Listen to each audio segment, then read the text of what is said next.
Here we go. Use the parent function. F of x equals the absolute value of x. There were a bunch of people that said, what? We did absolute value graphs? What? And I went back, and every single person that did not remember doing absolute value graphs did not do their homework when I taught absolute value graphs. Those people that did their homework when I taught absolute value graphs remembered that we did them and that they were quite easy. Okay? There's a reason why there's homework, so you don't forget it by the time the test comes. So, let's see. We're going to need to graph this over here. So let's go ahead and graph it. First thing I need is my vertex. What is my vertex? 4, 5. Positive 4, positive 5. So over 4, 5. Then we used the slope, didn't we? Or our A value. That tells me I go down to right 1, down to right 1. That is half of my graph. Let me grab my ruler real quick. Ugh. So that's half of my graph right there. How do I get the other half? Some people just made that a line and said that they were done. And I'm like, dude, the parent function's a V. You go down to a left. On the vertex, or I go back to the vertex, I go down to again, but this time I do the reflection. I go left 1, down to left 1. And that's what my graph should look like. Okay. By the way, on your answer page, when you're drawing your graphs, if I have the parent function graphed on there, like this is the parent square root function, this is the parent cube root function, this is the parent absolute value function, I shouldn't see the cube root graph on the graph that has the absolute value parent function. Does that make sense? So you should know which graph to put it on based on which parent graph is there. Okay? So let's talk domain. Again, I'm looking at this pink one, not the original one, but what was the domain there? All real numbers. All real numbers. My range, y is what? Less than or equal to 5. And you can type that in any of the notations that we have. You can do negative infinity is less than y is less than or equal to 5. Or you can do negative infinity with a parentheses, comma 5 with the bracket. Any one of those notations. Okay? As long as you use the notation correctly. These ones you have to be careful. This one does not have the equal sign. This one does. This is a parentheses. This is a bracket. Okay? End behavior, both ends are going down. Okay, so 1 and 2 are very much related to each other. Any questions there? Okay. All right, number 3 and 4 are related to each other. I am going to do number 4 before I do number 3 because I think it's easier to answer this before I add more stuff to the graph. Is this original graph, which is 1, 2, 3, 4 points, is that a function? Yes or no? Yes. How do you know? Passes the vertical line test. Is the inverse of this a graph or is a function? How do I know without graphing the inverse? Use the horizontal line test. Does this pass the horizontal line test? No. Graph fails horizontal line test. Now, some people think that the horizontal line test is always used on the inverse. It is not used on the inverse. If I was looking at the points that made up the inverse, if I was looking at those points, I would use the vertical line test on it. You use the horizontal line test to talk about the graph that you're not looking at, whether that's the original or it's the inverse. Okay? Now, inverse is just going to be the reverse of these. So it's going to be 1, negative 3, negative 1, 0, 3, negative 2, and negative 1, 4, right? Did I flip those right? All right, so 1, -3. Yeah? -1, 0. 3, -2. So let's see, I have the reflection of those two and that one. I need the reflection of this guy. That's going to be -1, 4, all the way up there. Okay. Any questions there about 3 or 4? All right. Find the inverse and then graph the original and the inverse. Now I'm going to go ahead and graph the original before I graph the inverse. Okay. So this one has a y-intercept of 4 and a slope of -2/3. Yes? So y-intercept of 4, that would be up here. Slope of -2/3 means I go down to right 3, down to right 3. And this one is my f of x graph. Yeah? What do I know about the inverse? Well, the inverse has to intersect this one where? On that dotted line. So the intersection has to be on the dotted line. How do I find the inverse? Step 1, change f of x to y. So y equals -2/3 x plus 4. Step 2, get x by itself. How do I get x by itself? Subtract 4. So y minus 4 equals -2/3 x. Then how am I going to get rid of the -2/3? Well, if you don't want to deal with fractions, break it down into 2 steps. Multiply both sides by 3 first. Where's the 3 from? It's the denominator. It's going to cancel the denominator, leaving you with -2x equals 3y minus 12. Now divide by -2. And divide each part by -2. So what do I have? -3/2 y plus 6 equals x. Now you don't have to do that. You could just multiply by the reciprocal here and skip that second step, but some people got lost in that process. So, all right, do I have my inverse yet? No. What do I need to do? Change your x's to y's and your y's to x's. And then the y notation is already typed there for you, so you don't even need to remember that. I just need to write -3/2 x plus 6. So, the new one, what is the y-intercept? 6. What is the slope? Down 3, right 2. Down 3, right 2. And these two lines should intersect where? On that dotted line, which they do. So that's what it looks like to graph the original and the inverse on there. So the combination of these two questions is worth 9 points. Okay. All right, find the inverse of g of x equals 7x minus 21. And unfortunately, the answer line got caught off there. But just like up here, it has the notation already typed in for you. So, again, step 1, change g of x to y. Step 2, get x by itself. So I'm going to add 21. So y plus 21 equals 7x. And then I'm going to divide everything by 7. So a lot of people left their answer with the over 7 part. 21 over 7 is 3. I have to change my x's and my y's, right? So a lot of people left it as x over 7 plus 3 equals y.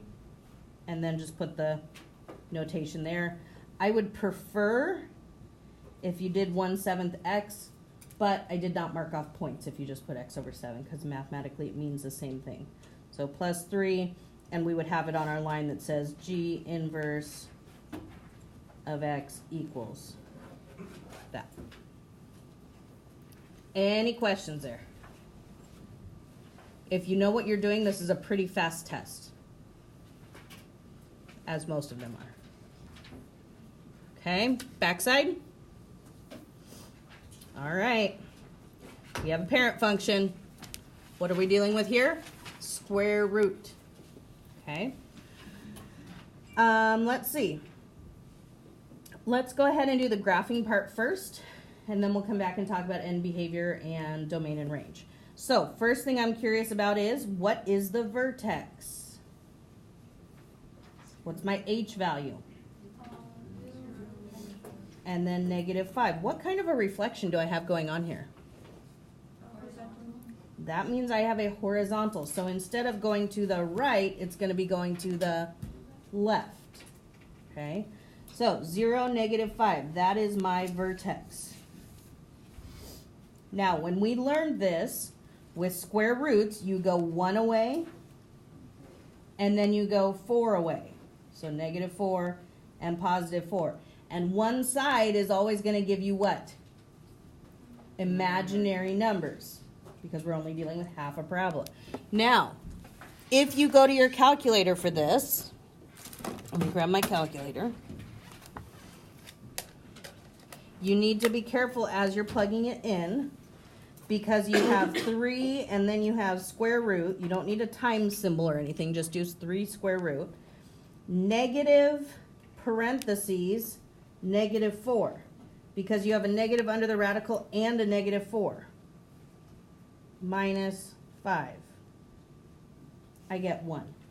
So that's my good side, isn't it? Now if I go back and I change that -4 to a -1, I get -2. What if I go back and I change it to a +1? I should get something that says what? Error. Because this is the side that gives you imaginary numbers.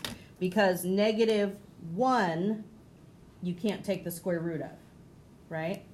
So let's plot these points. -1, -2, and -4, 1. And again, as you're drawing it, start at that vertex. You cannot go beyond the vertex any.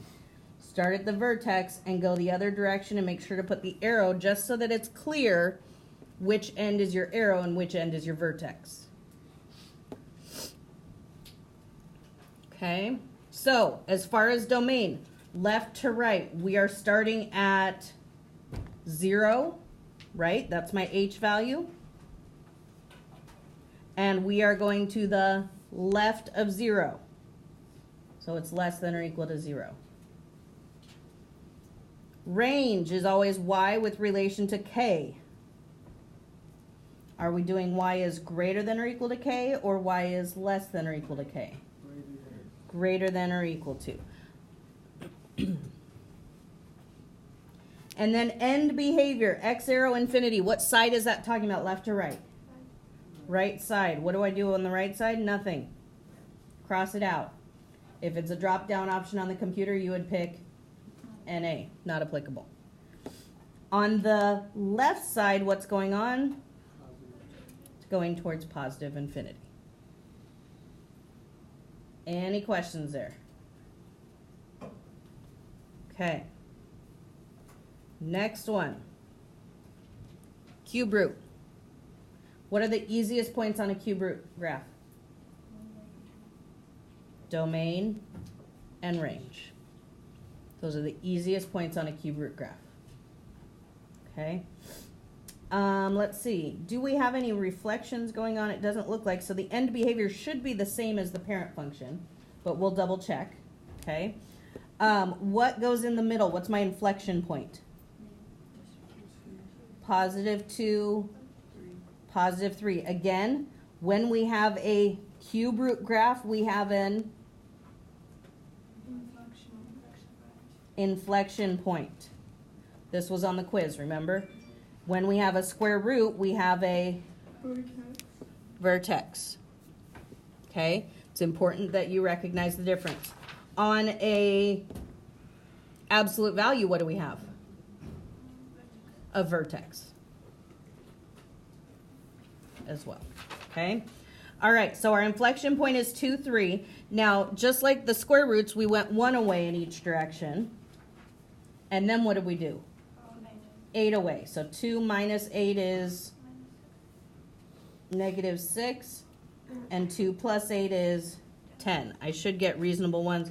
However, since it has a 1/2 in there, I might get 0.5s, and that's okay. So let's see. I'm going to put my 1/2 in parentheses. And you can either use the fraction button or you can use 1 divided by 2. Either way, I think it should work. How do you type in a cube root? Well, the computer calculator is actually easier to see this on, I think, than these ones. But a cube root, I press the 3 button, meaning that's my little index number there, my little 3. And then I need to use the X radical button, which is right up here. So I hit second and then that. 3x radical, that means cube root. Okay? And then I'm going to start off with -6 minus 2. Now you notice the cube root doesn't have an open parentheses there. I'm going to open parentheses and close it just so that it knows that that -2 is part of the radical. Does that make sense? And it doesn't think that that's a k value. And then I'll type my k value after that. And I should get an answer. I get 2. Now I don't need to retype that in every time. I can just go back and change that -6 to a +1. 2.5. Let's see. Second fraction button again. 5/2. I actually think I want that as a decimal because for graphing 2.5 is going to be easier. And then let's see. Can I go back again? Will it let me? Ooh, 3. 3.5. I'll call that 3.5. And then changing it to a 10, I get 4. So again, I'm leaving it to you that you know how to type that stuff in on your calculator, whichever calculator you're using, okay? So, -6, +2, 1, 2.5, 2, 3, 3, 3.5, and then 10, 4. We have a very slight curve here. End behavior. This one is asking about what? Left or right? Right side is going up, left side is going down. So? All right. Last ones. Write a function. Now, I'm kind of giving you a hint here because I give you the equation, don't I? And I'm telling you this is the square root equation. Yes? So, let's talk about h and k first. My h and k are going to be from the vertex. That's the point -3, 5. That's my h and that's my k. Yeah? Now let's talk a and b. Do I have any reflections going on? What kind of a reflection? Vertical or horizontal? Vertical, that means my a value is negative. If I have no horizontal reflection, that means there is no b value to worry about writing in. Then I do my box thing. Remember the box thing? Parent function, the box is always 1 by 1. My graph is also 1 by 1. That means my a value is just -1. There's no stretch or anything. So let's plug that in. A comes first, which means I have -1 out front. We typically don't write the 1. We just do our square root. And then x what? +3. And my radical must include the 3, and it must stop immediately after the 3. People were putting the k value under the radical. You cannot do that. This line right here has significance with how long it is. Okay, pay attention to that, please. Then I put my +5 outside, and that's what my answer looks like. So? Any questions there? Okay, the next one is my cube root. Do you notice there is no b value in the formula I give you? That means we're not going to give you a b value on your cube root. We may give it to you on the square root, but not on the cube root. Why not? It looks exactly the same as an a value reflection, and we'll just stick to an A value reflection for the cube roots, okay? Just because it's tricky to determine the other way. So again, I need A, B, H, K, and that's a lie because we don't need B. I just told you we don't need B. So how do I find H and K? Inflection point. It's the one in the middle of those three, right? That is the point -2, -5. So H is -2, K is -5. Then I do the box thing. Parent function is always a box of 1 by 1. Where's my box here? I go from the inflection point to the next point over. And I have 1 by 3, which means my A value is what? 3. Do I have a reflection? How do you determine if you have a reflection? The end behavior. Is the end behavior different than the parent function? Up on the right, down on the left, the end behavior is no different. If the end behavior was opposite, that would be a -3. So let's put all this together. 3, and then make sure that when you're typing this in, you do not say it's 3 to the 3rd. You have to do the cube root button. And then I'm going to do what? X plus 2. That's going to bother me. Please make sure the 2 is under the radical. Make sure that line is long enough again. And then I put -5 out there. Okay? Any questions? Today's the day you get to ask. Yes, ma'am. For the last two, did you have to like describe the change? This says compare, so. You're right. This is the comparison right here. I don't know if there's going to be any describing on the test. That's a good question. If there is describing, it'll be the way I've done it before where it says check all that apply. Okay. So it'll say vertical stretch, vertical reflection, whatever. Okay? Any other questions? All right. Happy studying.